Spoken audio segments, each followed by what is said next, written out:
কুয়াশাচ্ছন্ন সকাল, তবু কিছু করার নেই, বেরিয়ে পড়েছি তোজোকে স্কুলে দিতে। এই যে তোজো স্কুলে ঢুকছে এখন, মানে গিয়ে ওকে এখন অ্যাসেম্বলি লাইনে দাঁড়াতে হবে, তারপর ক্লাস টিচার এসে ওদের ক্লাসে নিয়ে যায়। তো যাই হোক, স্কুলে চলেও এসেছি। ওই যে তোজো দাঁড়িয়ে পড়েছে।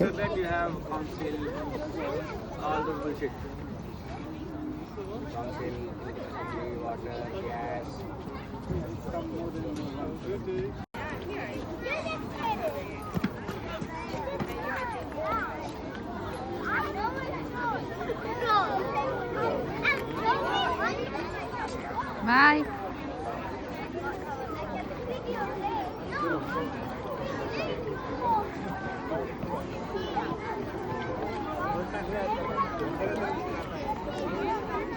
চলো, তোজোকে স্কুলে ঢুকিয়ে দিয়েছি, এবার বাড়ি যাই, বাড়ির দিকে এগোই। চারিদিকে যে হারে কুয়াশা, কিছুই দেখা যাচ্ছে না সামনে, এমন অবস্থা ছিল। তোজো পুরো রাস্তা বলছে যে এই ধোঁয়াটা কি ভালো, এই ধোঁয়াটা কি ভালো। হ্যাঁ, খুব ভালো ধোঁয়া। বক বক করতে করতে বাড়ির কাছে পৌঁছেও গেলাম। চলো বাড়িতে ঢোকা যাক। বাড়ির সামনেটা আজকে ঠিক এরকম দেখাচ্ছে। যাই হোক, চলো নেক্সট ভিডিওতে দেখা হবে। এখন গিয়ে রান্নায় ঝাঁপিয়ে পড়ি। টাটা।